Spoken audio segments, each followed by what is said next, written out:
And we're on. Right, good afternoon and welcome to the House Environment and Energy Committee. This afternoon, we are going to take up a couple of amendments to S-213. First one being the one we talked about this morning, the Shoreham wastewater treatment plant request.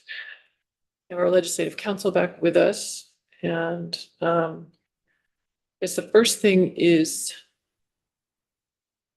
do members have any further questions for legislative council on this amendment?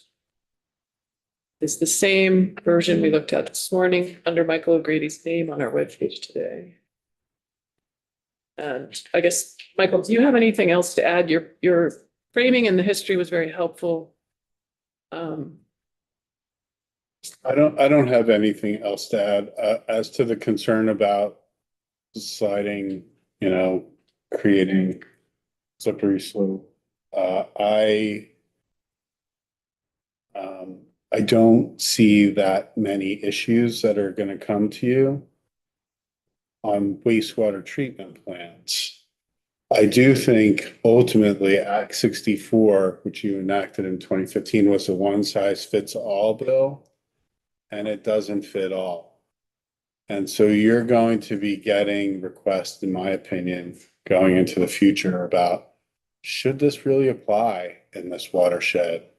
Should you have a phosphorus limitation in the Connecticut River watershed where the water isn't impaired by phosphorus? I mean, there are issues like that I think ultimately the body's going to have to address, but I don't see it in the Lake Champlain Basin with regard to phosphorus. I think the permits have been issued.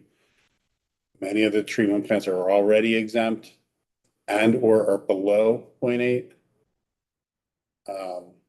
and have to be permitted consistent with their TMDL waste load allocation, which the permit for Shoreham is. So I don't see an issue for treatment plants as a slippery slope in Champlain. I see Act 64, you're going to be asked in the future, hey, should this really be applied in my watershed? It's really meant for Magog and Champlain. Can you help me understand, you talked about it, I think this morning. Well, first of all, the first two exemptions on here, how specific are they? I mean, how many, do you know the number of treatment plants that fit into those two different, 1 and 2? There are a lot that have 200,000 gallons per day. I don't know when all of them were permitted initially, but I would say there's probably more than a few. I think Rutland and Burlington and Middlebury all were permitted before 1991. And those are some of Barry, I think, was permitted before 1991, and those are some of the biggest ones. These are less than 200,000. Right. And so Middlebury, we just heard. Middlebury would be on there. Barry would be on there. You're right. Middlebury, 2 million. Middlebury is 2 million. I'm sorry. I'm a little backwards right now. Okay, I understand completely.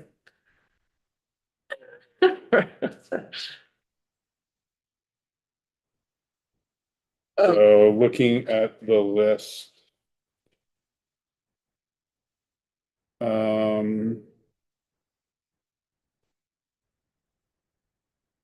yeah, Otter Valley Union High School, Salisbury Fish Hatchery,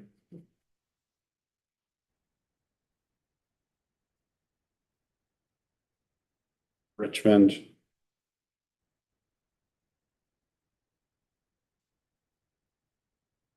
potentially Heinsberg.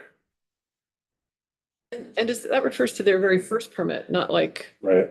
another, but they've all been re-permitted since then. Correct. So Auburn. what happens if you're re-permitted? Does that mean you need to meet the new standard? Or do you still fall in that bucket? This exemption would apply to those that were permitted for initially permitted before July 1, 1991. Any permit, although it doesn't say initially It permit. doesn't, but that's how it's applied. Yeah. Huh. And then the next one, Memphremagog aerated lagoon. I think this one's pretty limited. I think this was Newport. I think that was Newport.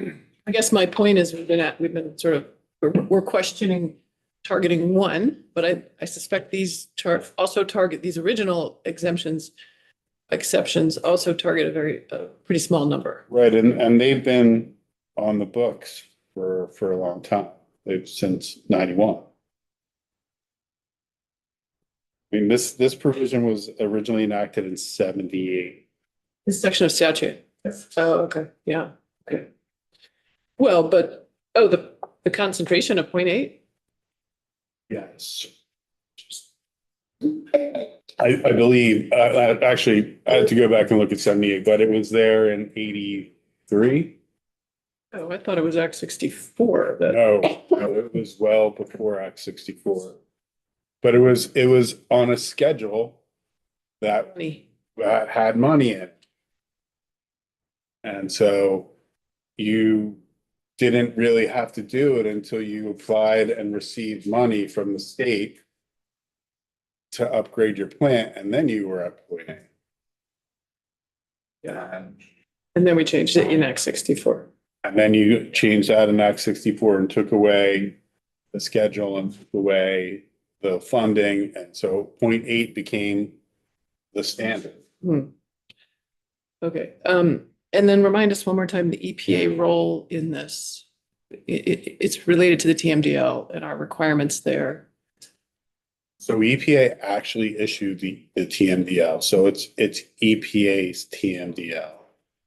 And the EPA gives the state a report card on its implementation of the TMDL. And whether or not it's meeting the goals for the multiple different implementation tools that are in the implementation plan for the TMDL.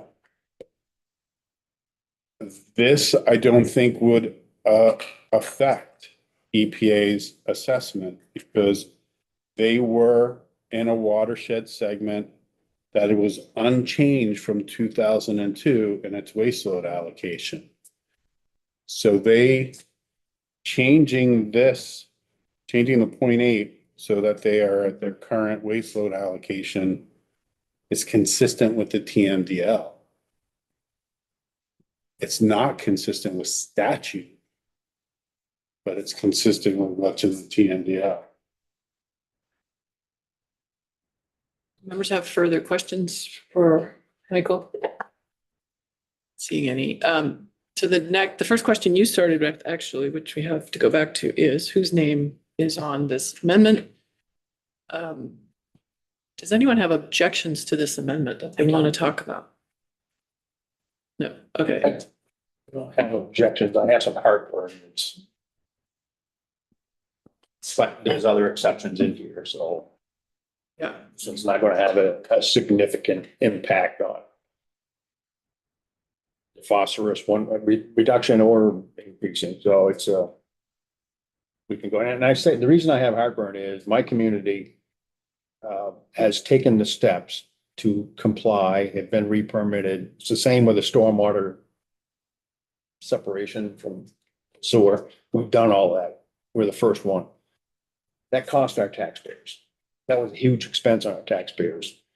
So when other communities are trying to not get consumed in increasing their taxes, that's heartburn for me because my constituents believe that we are the highest tax community in the state, and there's a reason for that.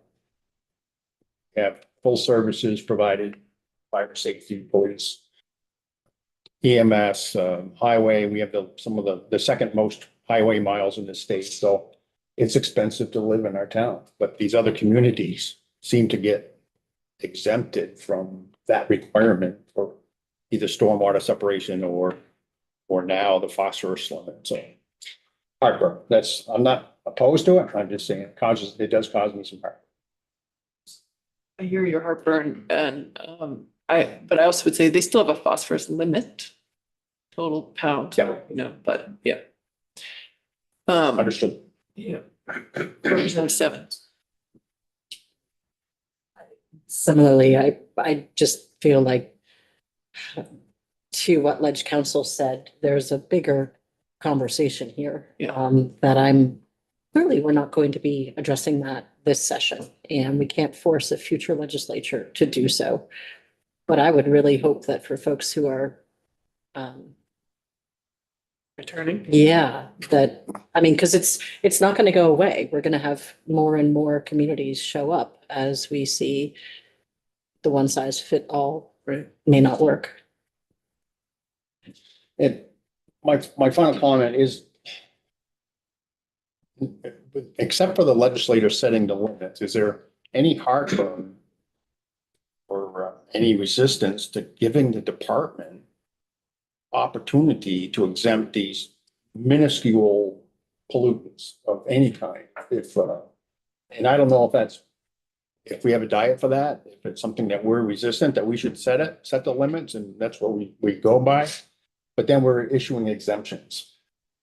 Well, I think one of the things that's motivating me to take this up is the fact that this particular community is using only a portion of their allocated amount, and they kind of overbuilt, if you will, the original system. So if they get to that place that all systems are required to do of 80% utilization, they'll have to have a plan to address this. So that's. So all systems get overbuilt when built new to account for future development. Right, but theirs Provide was for a margin of safety. built 20 years ago overbuilt. So 20 plus years later, they're still overbuilt. Overbuilt, yeah. Is my, I guess, a better way of saying it. Yeah. And to Representative Stebbins' point, and I would just reiterate, looks like, and to Legislative Council's point, there are places that have appeared in Act 64 where we're going to need to address some differences in throughout the bill or statute, possibly. All right, so I would ask if everyone, if we could, do we want to do a committee amendment, put everyone's name on this? Yeah. Okay, with Representative Sadowitz first because he's presenting the bill.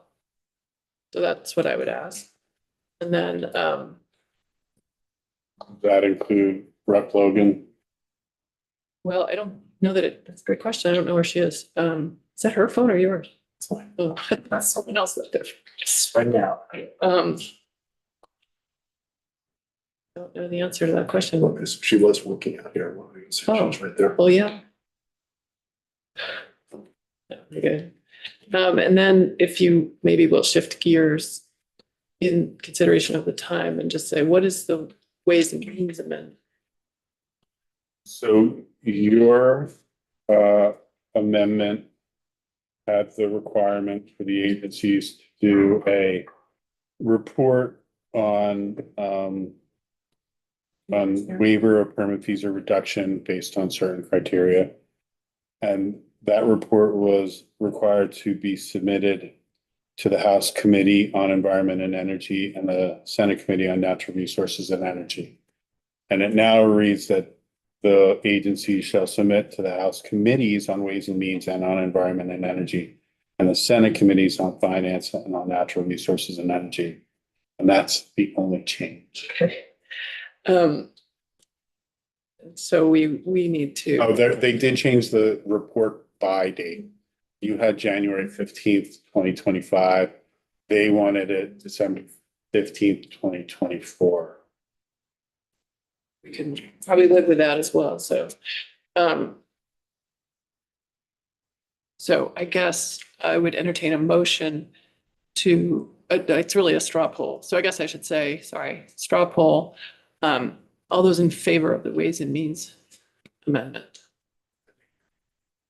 Yeah, it's in favor. 10, and that's for you to report on the floor, so you'll have to do 10-0-1.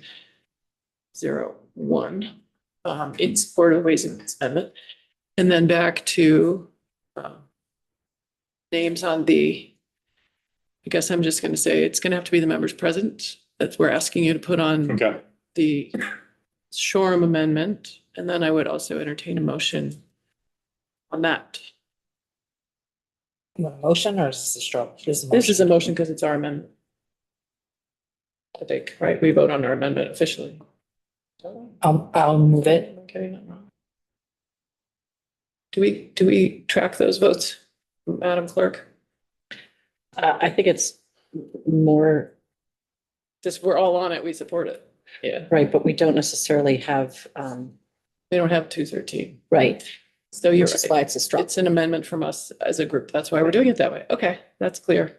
I knew so. So as drafted, with all but Representative Logan on it, she isn't here, and then I think that's our action on that and our activity for the day in terms of voting. But before we adjourn, I would like to talk through other pieces and parts. Michael, I think that's it for you, unless there's another amendment that we need to Here's talk about Kate. with you. So Also, before we move on, I just want to make sure I understand how I'll be reporting the amendment. Well, it'll be after your floor report, the money committee's reports, and then you'll say with further amendment, we're adding this. Okay. Yeah, you will be last. After the, and appropriations is also going to give a report, So- even though they don't have an amendment. Yeah, exactly. So after that. Yeah. Representative Logan, we just all put our names on an amendment from Shoreham. Do you want to include your name on that? Yes, thank you. Okay. Is Ledge Council? Michael, do we have any other amendments in your area of jurisdiction? Our area of jurisdiction that you support us in? I can't tell you yet. Okay, any that we know of, that's what I mean, that's obviously. So this is 213 on the floor tomorrow with you, and I think that's where we're at. Ellen could be here now. She just finished the amendment to S 253 and says that she's available. Oh, okay, hold that thought. I think that leaves us all set with Michael. So I just want to give you a chance to go if you want. Okay, thanks. Michael. Thank you. Yeah, welcome. Next question. You may. We thought that we were going to see issues on wake boats. And it went from Elkhart to nowhere. Transportation Committee. Is that where it's still sitting or are they gonna move on it, do you know? I doubt it. Cause I would like, there, right now, Elkhart determined that it should be a 50-acre lake Hmm. or bigger that they could allow wake boats on. And I totally disagree with that. I'd like to see 300 or 400-acre lakes. And under not allowable. But how do we change that, or where do we come in as an Environment and Energy Committee? I think we should be more involved with wake boats than transportation. Yeah, well, there's definitely some crossover there, but yeah, I hear you. Was it Can we- Elkhart that put the limit? It was the rule that you approved and you approved it. We approved because So we had to. To be clear, the agency came in with that proposal of the rule, and it, I guess, Elkhart found that it met legislative intent. Transportation Agency? No, No, the Elkhart. who brought the rule? A and R. A&R. A&R, And we yeah. found that What's wrong we with it? approved because we had to under the way the Elkhart works, but then when we actually kind of don't really like the result, we sent a letter to the committees of jurisdiction. We did that, saying you should take a look at this. So Is there anything more that we can do? Can you have Ellen come? I guess, although, 'Cause I'd like to, I'd go to another committee and scream well, about it. okay, we have, Ellen has the amendment on 253 available. Love it can you give any flexibility, Paul? Okay, so she's gonna come up and present the amendment on our proposed changes to 253. Great. If someone is potentially someone who hasn't reported a bill this session would like to report this bill 253, which is the RBCBs that we talked about this morning. Otherwise, I'm looking for a volunteer to report the bill. I actually have not reported a bill yet this year. Okay. I know gotten up and spoken a lot, apparently, Good because reminder. I haven't, so I'm fine to do this one. That would be great. Thank you. Do members have anything they want to talk about on this 253? Ellen has the changes for us. Did she send them to you, Will? Yes, I'm posting them now. Excellent.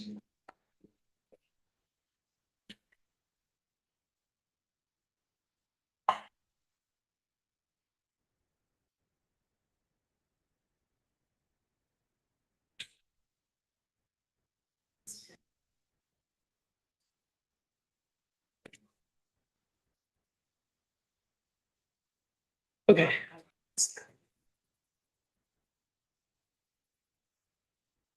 Right. I can vote when we're great. There, where are you? Bye. In the meeting room because I'm gonna be on Zoom. Okay, great. Well, yeah, we can hold it. Yep. Good.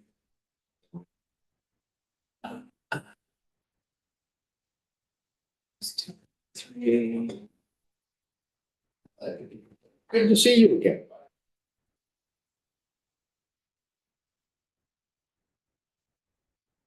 Hello. Great. Hello. I don't know if members have access to the amendment yet. Do you all? Let me know when you do. Okay, great. All right, we're gonna shift gears and look at S253, our proposal amendment to it with our legislative council. Tchaikovsky, Office of Legislative Counsel. So you have a committee amendment to S253. It's an instance by instance amendment since you're not changing at all a few of the sections. So the first instance of amendment is the language around assistance from the department. So this is what the department recommended. It's the first two sentences. So the working group shall have the administrative and technical assistance of the department, and the working group shall have the legal assistance of the department as to matters of procedure, the working group's powers and duties, existing state programs, existing legal requirements or obligations, and the drafting of proposed legislation.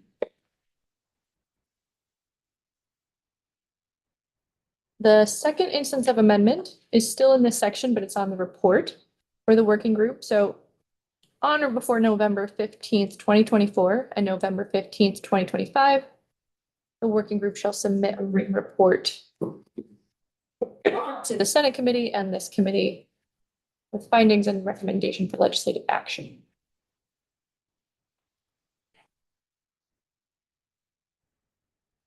On page 2, the third instance of amendment is the date, just the date for which the working group shall cease. Oh, Yeah. amendment, sorry, I'm following Sorry. along on my bill case, yes. Yep. So yes, on the second page of the amendment, this is the third instance of amendment is amending this, the date on which the group will cease, which is on page 5 in the Senate's version. And it's changing the date from February 15th, 2030 to July 1, 2026. Where did the February 15th date come from? Do you know?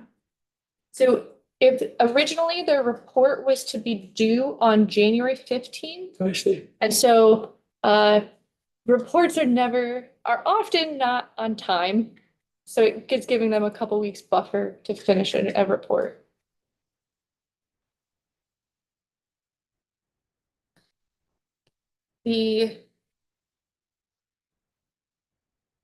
Okay, so then the fourth instance of amendment is the changes that OPR recommended. And so the fourth instance of amendment is amending section 5 of the bill, which is on page 8.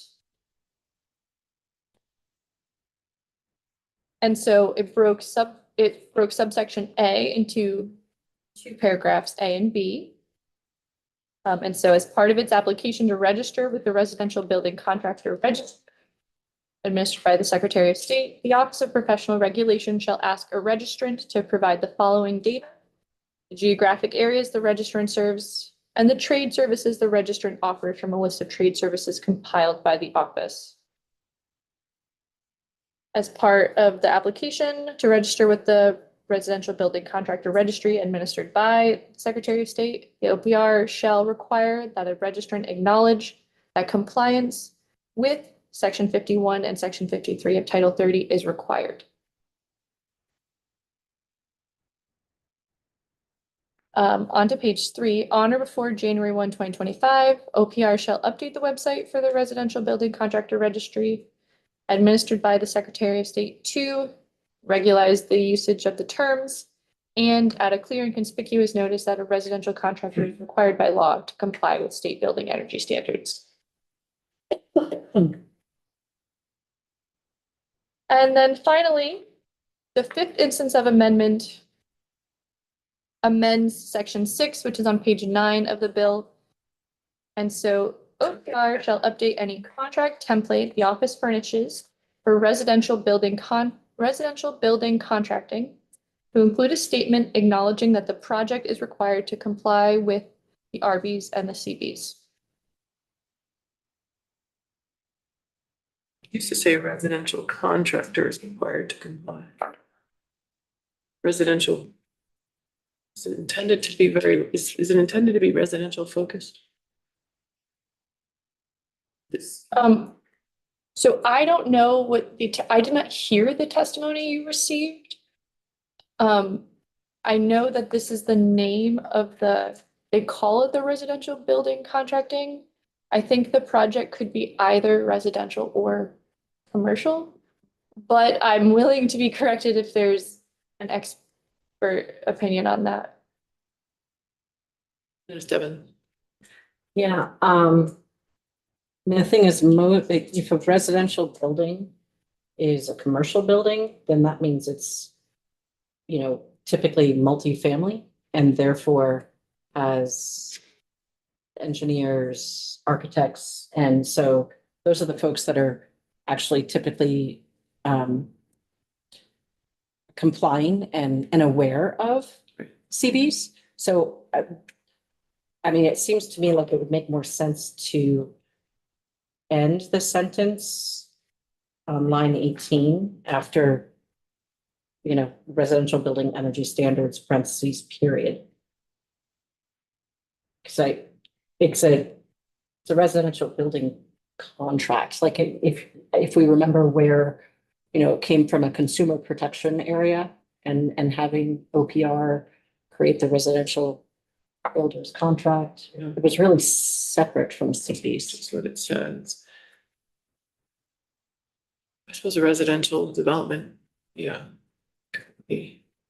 So I don't typically work on this registry. However, I have gathered from the section immediately above this that the term residential building contractor, builder, and contractor have been used interchangeably in this area, and there's a directive to unify those terms. And so I'm not sure how much of a distinction is actually made. Is it impact? Also, there are buildings that are both residential and commercial at the same time. So I don't know how you draw a line. A contractor that's working in a building that has a business or two in it and also has 5 rental units is both. Well, but if you're commercial, you're already regulated. The point is, we're trying to capture the residential. And so I'm getting nods from Andrew Brewer. So does it make sense to end it after the residential? I think Representative Stebbins' ideas. Yeah. And I'm not sure there are buildings that are residential and commercial. It's either single family residential or if it's a duplex, it's commercial. Or if it's mixed use, anything else is commercial. Yeah. I thought it was An 3. apartment building would I thought it be was 3 units. commercial. 3 units or more? I think so, yeah. I think it's up to 3 units as residential, but Okay.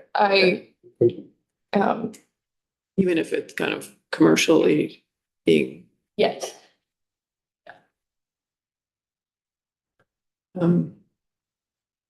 Okay, so now it reads, that the project is required to comply. Okay, I think that's good. And then with the period after where Representative Stebbins suggested it.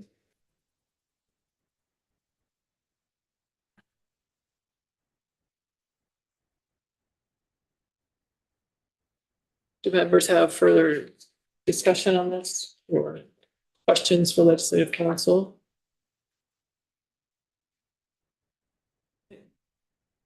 Oh, as amended, is there, I would entertain a motion to approve our amendment. Well, as passed the Senate and amended by us. Slightly further amendment of what we just asked legislative council to do. So moved. Motion by Representative Clifford. Is there a second? I'll second that.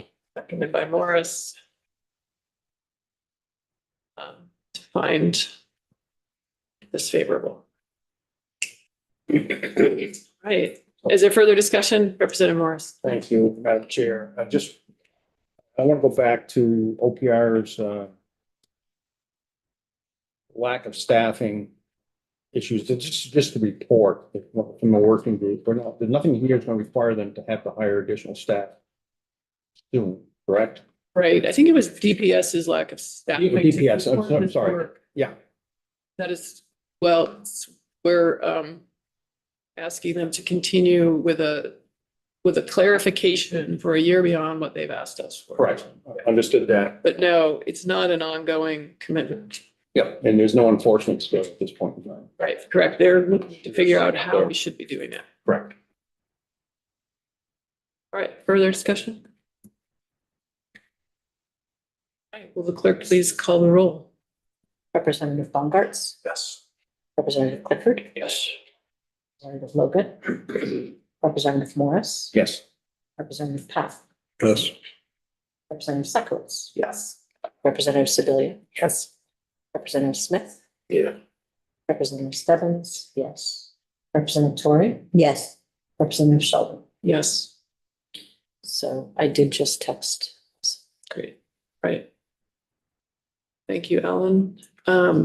When you get that change made, obviously, you know the drill.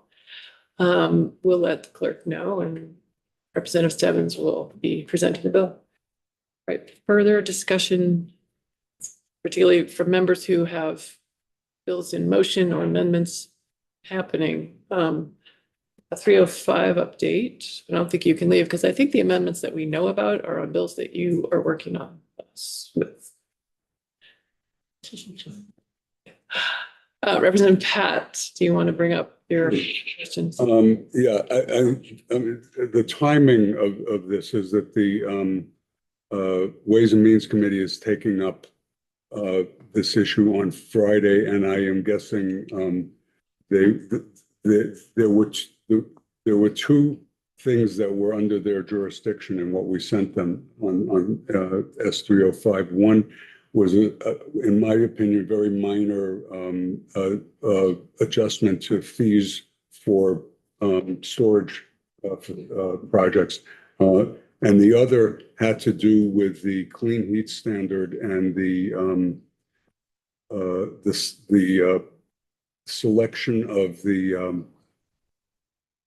EDA what? Yes, No. yes, yes, designated. Yeah, delivery? yeah, yeah. The entity that would do carbon reduction measures for obligated parties, fuel dealers who wanted to pay them to do it rather than do it themselves. Hold on 1 second, because our legislative council may not agree with your interpretation. I don't know what you're talking about. Is that? I don't know what you're talking about.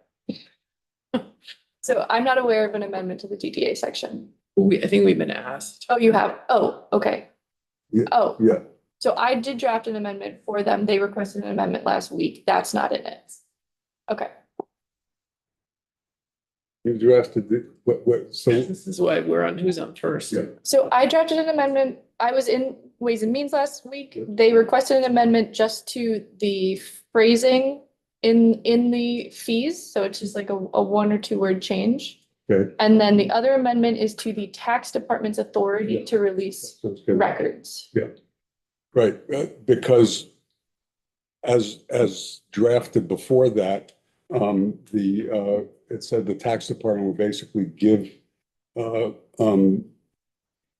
information to the PUC including, I guess what is considered confidential information that the tax department has around, sales revenue. And so those two departments, or department and the PUC,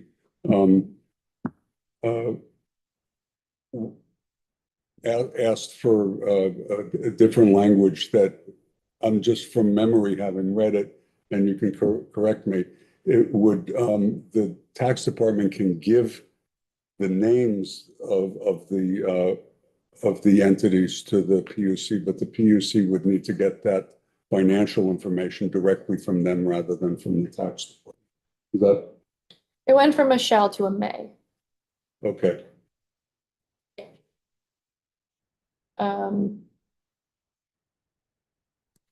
I don't know, and I don't know if there was any other additional, like, I can't remember now. There's additional changes in the section, but it went from a shall to a may. I don't have it in front of me either, but anyway, in my opinion, this change is within the purview of the Ways and Means Committee as to what,